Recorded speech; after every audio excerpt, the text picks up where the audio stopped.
Hello friends, welcome back to my channel legal help in Hindi. Friends, आज के इस video में हम बात करने वाले हैं कि भारतीय संविधान एक आरोपी को कौन कौन सी सुविधाएं और अधिकार प्रदान करता है। भारतीय संविधान भारतीयों को बहुत सारे अधिकार देता है, जिसका उपयोग आम नागरिक हमेशा करते हैं और इन मौलिक अधिकारों का हनन होने पर नागरिक कोर्ट का दरवाजा भी खटखटा सकते हैं और अपने मौलिक अधिकारों की रक्षा भी कर सकते हैं।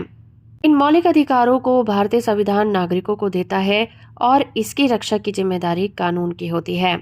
इतना ही नहीं, अगर कोई अपराधी है या फिर कोई आरोपी है, उसे भी कुछ अधिकार दिए गए हैं।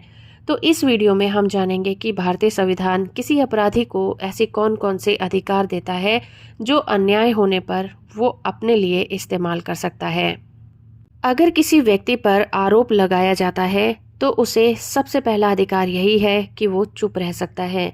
पुलिस उस पर चाहे जितना भी दबाव क्यों न बनाए, उसे चुप रहने का अधिकार है।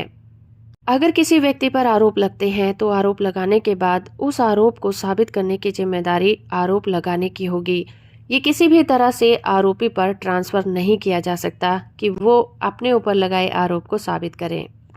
किसी आरोपी पर कोई मुकदमा चलाया जाता है और कोर्ट उसे उस मुकदमे से बरी कर देती है, तो उसी अपराध के लिए दोबारा उस आरोपी पर मुकदमा नहीं चलाया जाएगा। अगर किसी व्यक्ति पर कोई आरोप लगाया जाता है तो उसे उस आरोप की पूरी जानकारी देनी होगी।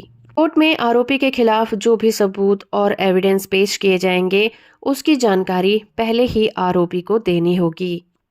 किसी भी आरोपी व्यक्ति को वकील से सलाह लेने की इजाजत होगी और उसे पूरे मुकदमे के दौरान एक वकील प्रोवाइड किया जाएगा।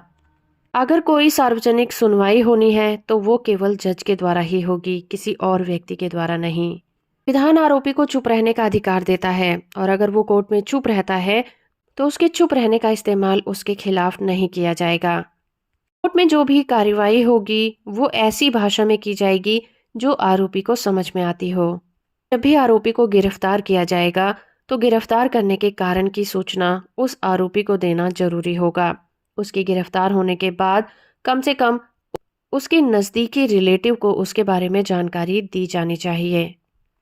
किसी भी आरोपी को अपमानित करने के उद्देश्य से उसे हथकड़ी नहीं लगाई जाएगी या फिर लॉकअप में उसे तंग नहीं किया जाएगा।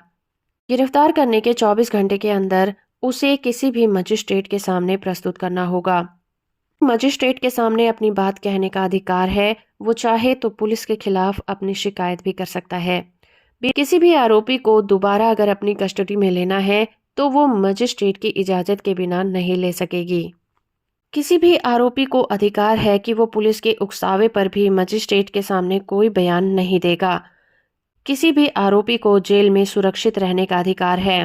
जेल पुलिस के अंतर्गत नहीं बल्कि कानून के अंतर्गत आती है। किसी आरोपी को जेल में भेजा गया है तो वो वहां भी किसी भी वकील से सलाह ले सकता है और अपने खिलाफ लगाए गए इल्जामों के खिलाफ वो अपील भी कर सकता है। अगर आरोपी के पास पैसे नहीं हैं कि वो अपील कर सके तो सरकारी खर्च पर उसे एक वकील मुहैया कराया जाएगा। गिरफ्तारी के तुरंत बाद ही उसे विधिक सहायता प्राप्त करने का अधिकार है। पुलिस अपनी कस्टडी में अगर आरोपी से कोई बयान लेती है तो मजिस्ट्रेट के सामने उस बयान का कोई महत्व नहीं होता। मजिस्ट्रेट पुलिस के सामने दी गई गवाही का कोई संज्ञान नहीं लेगा। गिरफ्तार होने के बाद उसे मेडिकल करवाने का अधिकार होगा। गिरफ्तार करने के बाद किसी भी आरोपी का मेडिकल कराना जरूरी होगा। पुलिस की अभिरक्षा में पूछताछ के समय अपने वकील को बुला सकता है। उसे इसका पूरा अधिकार दिया गया है। आरोपी को अगर किसी जमानती अपराध में गिरफ्तार किया गया है तो जमानत पाने का भी अधिकार है।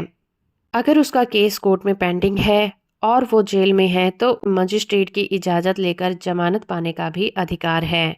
कोई ऐसा आरोप है जिसमें जुर्माना देकर वो बरी हो सकता है और गिरफ्तार होने के बाद उसे नियम के अनुसार अपने परिवार वालों से, वकील से और किसी से भी बात करने का अधिकार होगा।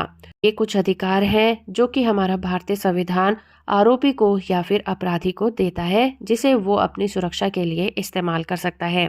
होप कि आपको ये वीडियो पसंद आया होगा। वीडियो इन्फॉर्मेशन अच्छा लगा है तो आप इस वीडियो को लाइक, शेयर और चैनल को सब्सक्राइब करना बिल्कुल मत भूलिएगा।